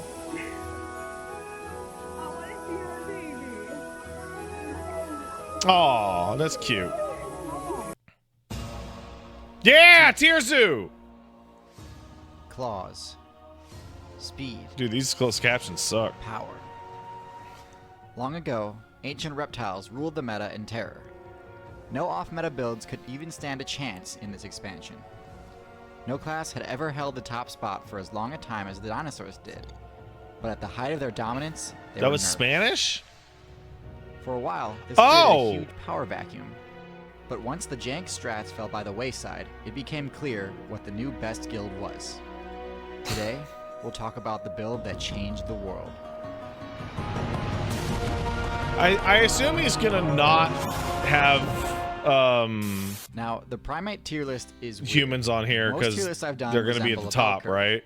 But for Primates, it's actually the opposite. There is no average Primate, none in C or B tier. Instead, all of them are clustered in the bottom tiers and the top tier. Because like humans would be Let me like show you what S I'm S talking S about. S S plus Okay, plus so plus plus primates plus. are divided into two guilds, the Pro-Simians and the Simians. The Pro-Simian guild includes lemurs, tarsiers, aye-ayes, bush babies, and lorises. Oh, While bush you might baby's think of cute! primates as being really intelligent animals, Pro-Simians are actually quite average compared to other mammals, and don't have any unique intelligence-based abilities. No specialized social behavior, no tool use, no outsmarting opponents or setting traps. No, these builds generally focus on fundamentals like foraging and climbing. The one special perk they have is superb night vision. Wow, that's... But there's a reason they had to spec into that. Most nocturnal builds choose those types of abilities because they either like hunting under cover of darkness, or they prefer to avoid being active during the hottest parts of the day. But Pro-Simians aren't either of those things. So why are they all nocturnal? The reason is because they get completely bodied by the other primate guild, the Simians. Yeah. They're completely unable Monkeys to compete don't with get them along. and have essentially been forced into the nocturnal weird. playstyle. This is highlighted by the fact that in the Madagascar server, where there are no simian primates, all the pro-simian players drop their nocturnal perks in favor of better base stats. So by now you probably guessed correctly that this division is the reason for the bimodality on the tier list. Pro-simians are all low tier, the lowest being builds like the Eye-Eye, which wasted most of its evolution points specking into a long, thin claw, which they use to drill into wood similar to a woodpecker. Oh, that's that This weird fragile finger weapon bear. isn't much good on defense, and since it obviously doesn't have the mobility a woodpecker does, it can't really do much against those predators once the drilling sound gives its location away. The highest pro-simian has to be ring-tailed lemurs, because they actually do have a decent social structure and reasonably high intelligence, and also aren't completely locked into the arboreal zone like other lemurs. Still, they have yet to unlock tool use and have almost Wait, they zero don't have- offensive capabilities or defensive They don't have moves tool other than use? simply fleeing. So they have a long ways to go Oh. before they break out of D tier. Now that that's out of the way, let's move on to the more relevant group, Simians. Characterized by their high base stats, complex social structure, Simian, and extreme woo! versatility, Simians are the Simian best forever! generalists in the entire game. But this comes at a cost. High base stats, especially intelligence, require a lot of food to maintain. And so while these builds are definitely some of the best in the game, they're also some of the most difficult. Making the most of their kit is essential to securing the best loot. You simply can't settle for common or uncommon drops. You have to be constantly pursuing epic and legendary sources of sustenance. In addition, their low stealth across the board means you have to remain vigilant at all times and always be prepared to ward off more aggressive players. So let's talk about where each Simian build falls and how to maximize their effectiveness. So at the bottom of Simians we have monkeys, which are also divided into two groups, Old World and New World. There's These New two World groups play on monkeys? different servers and are also rather different from each other. New World monkeys easily have Old World monkeys beat when it comes to mobility, due to their special ability, Prehensile Tail. This gives them much higher arboreal mobility and makes reaching loot such as eggs and fruit I very know easy. South America have Spider monkeys. monkeys are the best example of this, and are the best Spider New World monkeys are monkey from build. South America? However, what they gain in mobility, they've clearly sacrificed from their other stats, having lower intelligence and much lower power. Couple this with the fact that the jungles of Central and South America have some of the fiercest competition imaginable, and it's undeniable that Old World monkeys are in a much better spot in the meta. Why? They don't have the How prehensile the, tail why the fuck ability, would I know but South this is America because got they're much monkeys? more versatile. Unlike New World monkeys, which rarely ever come down from the treetops, Old World monkeys are well suited both for climbing and for running on the ground. Since they don't need to worry about whether or not trees can support their weight, ditching this restriction also allows them to bulk up, leading to some genuinely beefy builds, such as the baboon. They have rainforest? The best I thought Old like World the monkey is the rainforest mandrill, which combines in power South and America was intimidation like with aesthetics for a truly threatening fighter. like Monkeys are a 50 great build, to but really 100% take Primate like gameplay to the next level, snakes apes are the and answer. bugs. For the sake of time, I'm going to skip over lesser apes, because to be honest, gibbons and siamangs are about the same as monkeys and in vibe. frogs and shit. I rate them the same as I rate baboons. What I want to talk about are the great apes. Great apes are the pinnacle of versatility, combined with high intelligence, mobility, and power. The first great ape on the tier list is the orangutan. Wait, they got Again, jaguars all down apes there? Are good, but obviously one of them Really? has to be the lowest. And while orangutans Don't are all the strong, snakes they eat aren't the them? strongest. They're mobile, but not the fastest. And they're smart, but not the smartest. They're also the I don't know least- what. I just thought the rainforest was like nearly entirely snakes.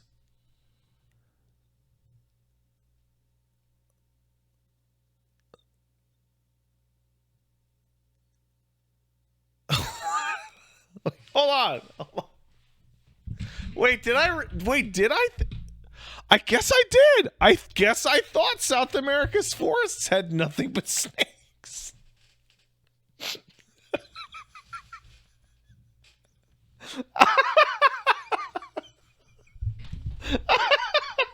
I thought it was just like a bunch of like increasingly gigantic snakes.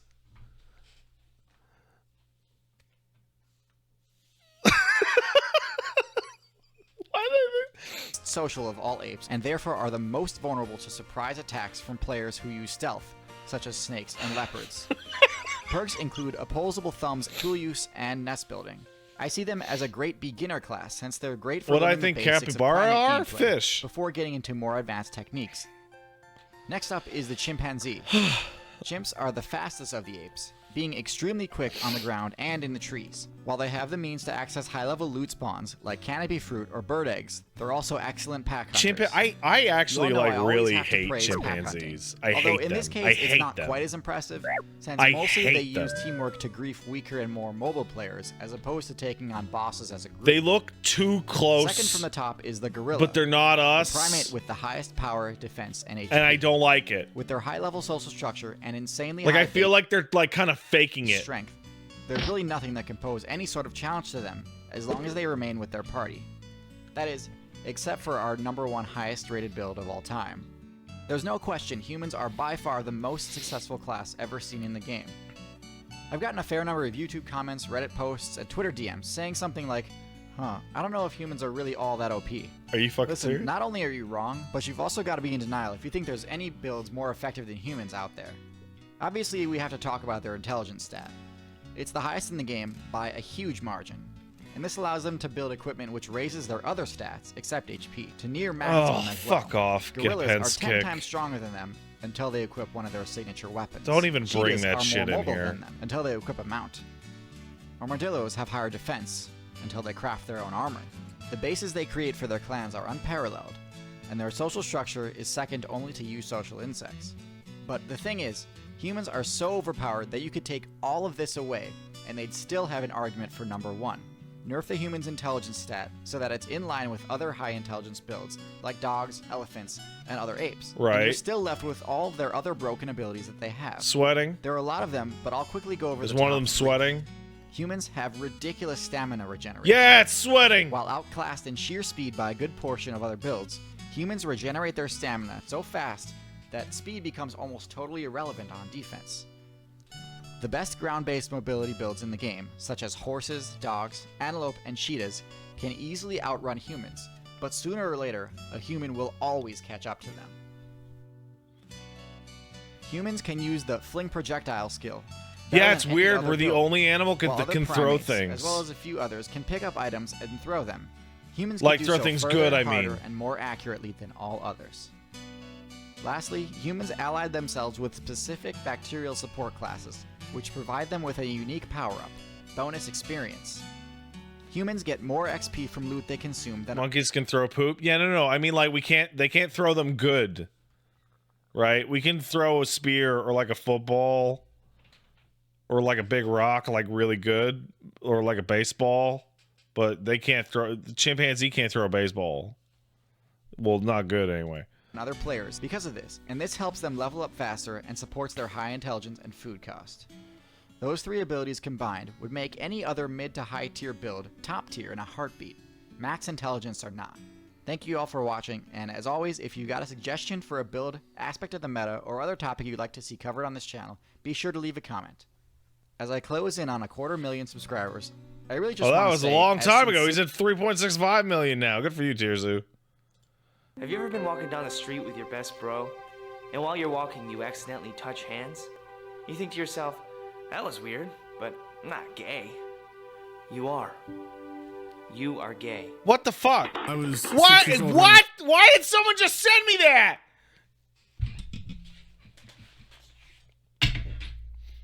I have a baby that I had with my wife that we had by having heterosexual intercourse. Around, my dad's like, "You want to see a sci-fi movie, son? It's like Star Wars." I'm like, yeah, okay, I want to watch like that. And he puts on Alien. And I'm watching Alien with my dad, and so of course I'm fucking terrified. I'm like shaking, and he's like, "It'll be fine, son." He's like, "Don't you have any nightmares?" And he like puts you to bed, and he's like, "No." He's like, "You better go to sleep quick, or it'll get you." And he slams the door shut. Oh my god. I can't wait to do that. I can't wait to do that.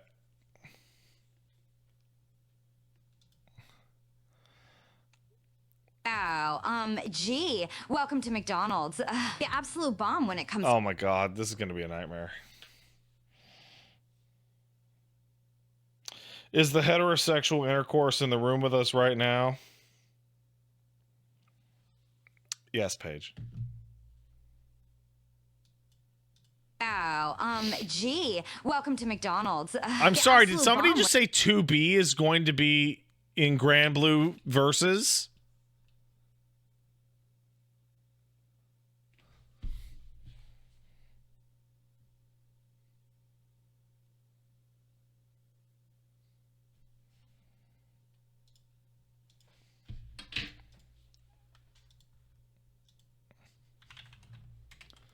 Granblue live stream?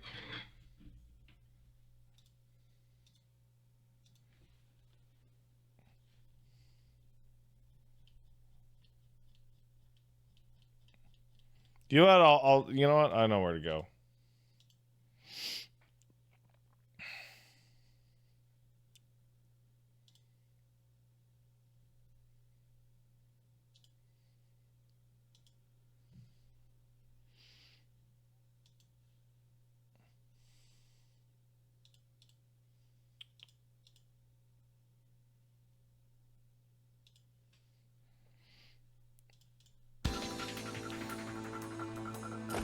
King, 任務君は一体味方でしょうか。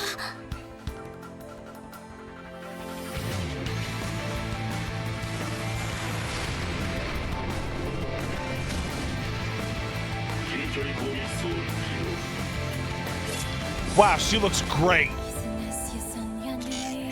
Oh, and it comes with music. 緊急時規定により独断で任務を遂行する。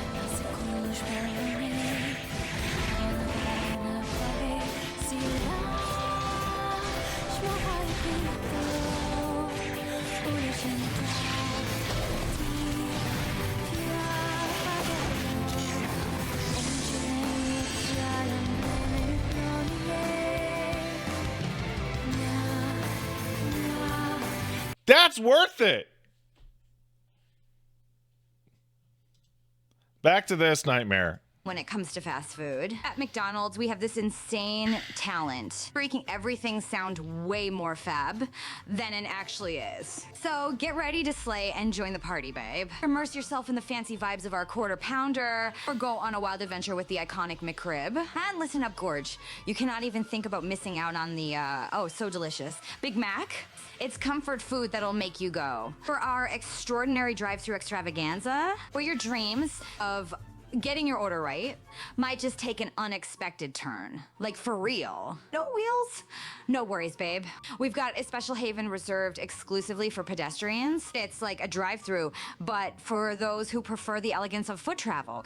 Cause, like, let's be real, if you're feeling sassy and can't even be bothered to step inside, no problema. Or bring the party right to your Soon fabulous we won't self. need Like, artists. Seriously. At McDonald's, we pride ourselves on speaking secret We'll language have of millions fast of food pieces of fluently, art no generated joke. every day. McDonald's Rosetta Stone course has trained us to understand your cravings like no other, you know? So, like, if you order a number AI 4 is the future. With pickles, medium fry and a large Coke, we'll, like, totally work our magic and decode. Okay, that- as a oh, McDouble extra pickles, okay. medium fries, and That one- supersized Coca-Cola. We live for creating That these unforgettable one. moments, especially with our Happy Meals that come with fun surprises and, like, peculiar, unidentifiable objects inside. That totally appealed to both kids and adults. Prepare to meet. The divas of the fast food world. The famous, always broken or always being cleaned, and McFlurry machines. Just, like, mysterious creatures everyone gossips about, but nobody has ever actually seen them in work. It's a sassy saga that adds to the excitement and anticipation of McDonald's. But hey, it's like we're not afraid to keep up with the trends either. Like, serious, duh. First, for those seeking healthy options, we've got salads, cause, let's face it, nothing shouts healthy louder than this towering mountain of lettuce topped with crispy chicken, 3 types of cheese, and a sea of ranch dressing. It's this totally nutritious adventure, but with a McDonald's twist. Mr. McDonald's is all about living that effortlessly luxurious life. I'm loving it. Holy hell. Yeah! Why is skit, you know? This is a great skit. Okay, thank you for waiting. The president has asked me to come out and make a brief statement about the wire that just went out a couple minutes ago. To make things short, I will just confirm that yes, we do have a moon base, and yes, we are currently experiencing some bear problems. Now, I will open it up if there are any questions. Mr. Press Secretary! Mr. Press Secretary! Mr. Press Secretary! New York Times. Yes. I have a 11-part question. I'm sorry, I only have time for 2. All right, let me get this straight. So the United States government is admitting that we do have a moon base and that there is a bear problem on said moon base. Yes, that is correct. All right, follow-up question. Are you fucking with us? That's a really good question. No, we are not, and I would like to remind everyone to keep the language civilized. This is the White House. Excuse me, Mr. Secretary, Bob Daniels, Newsweek. Mr. Daniels. How long have we had the moon base? And are these bears Earth bears, or are they from the moon? I'm sorry, I'm not at liberty to disclose how long we have had this moon base at this time. We do believe these to be Earth bears. We have no reason to believe these to be lunar bears or even Saturn bears. Todd Albright, PBS. There's Saturn bears? I am also not at liberty to go into the various types of woodland life forms on Saturn or any of the other 12 planets. 9 planets. Right. I've said too much already. What I can show you is the images that have been beamed down to us from the Odyssey satellite system just a couple hours ago. This is the view out of the front door of the United States secret moon base. This was taken yesterday before we discovered the bear problem. And this one was taken just a couple hours ago. So, as you can see, bears everywhere. Mr. President, Mr. Jackson. Yeah, those bears appear to have guns and motorcycles. We believe they may be involved in some sort of intergalactic drug cartel, perhaps affiliated with one of the interstellar wizard alliances. Wizard alliances? Yes, next question. Just a thought, more of a shot in the dark, but we wouldn't happen to be invading Iran today, would we?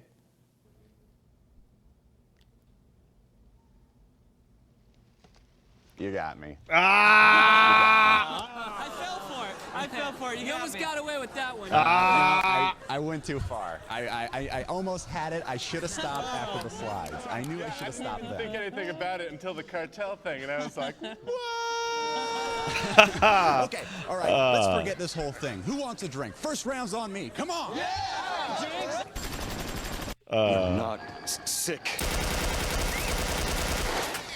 Jesus Christ, Frank, you just Oh, I saw this. I love Danny DeVito so much.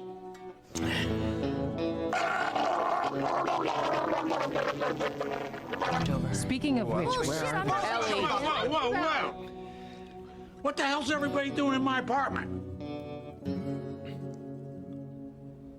We having a gangbang? Come on, boost me up. He's so small. I'm gonna look up how tall Danny DeVito is. I hope he's smaller than me, or I'm gonna be really upset. Look, I found this garden hose, right? I'm gonna use it to pump fresh air into the building. Please be shorter and than breathe me. into it like a scuba diver. I'm gonna try it out.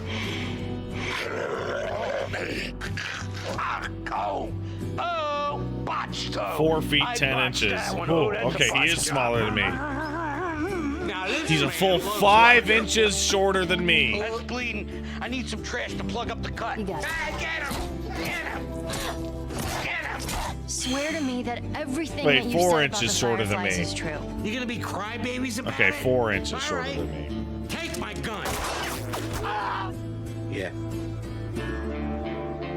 So hey, by the way, if you want to see how Pat Tall looks like next to regular people, just see anything with Danny DeVito and then just add 4 mental inches to him. And that's what I would look like in the scene.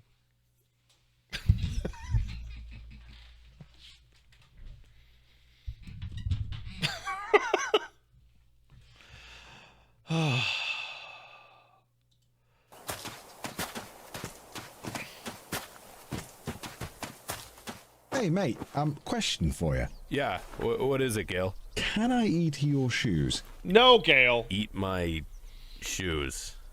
The shoes I'm wearing? Eat my shoes. What does that mean? Well, it doesn't have to be your shoes per se, but I have this thing where I have to consume magical items, and I'm pretty sure those are the only ones you have. What happens if you don't? Not telling. Okay, I'm gonna trust you on this.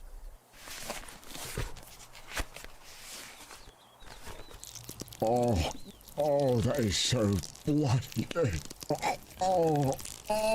Does he have to eat it like that? I'm sorry I had to do that. I wish there was another way.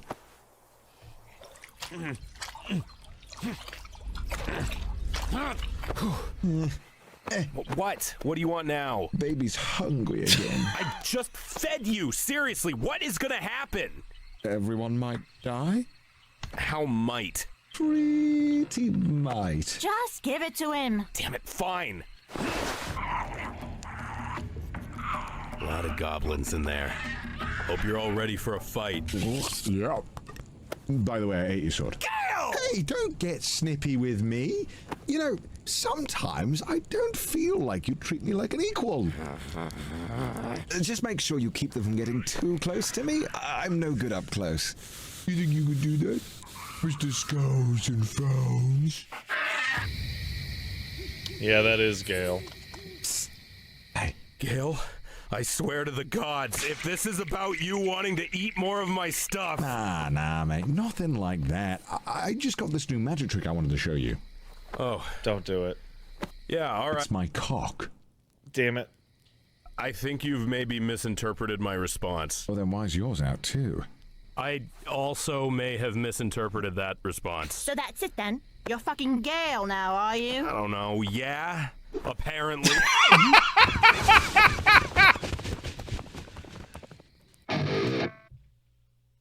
That's how it happens. That's how it happens. All right. That's going to be it for us tonight. That's right. Shorter stream today. Tomorrow you're getting a bunch of shit. Don't you complain. All of you shut up. Oh. Don't boo me. I'll boo you. Boo.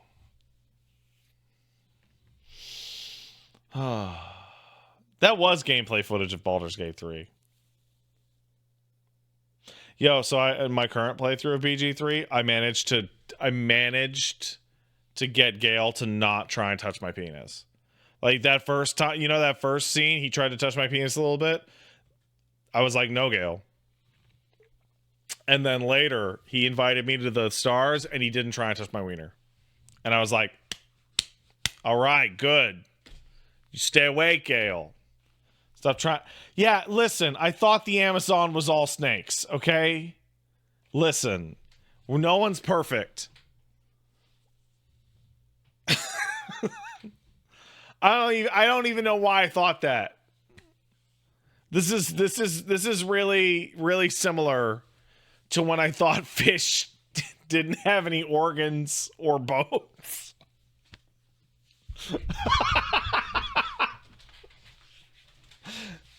Don't worry about it.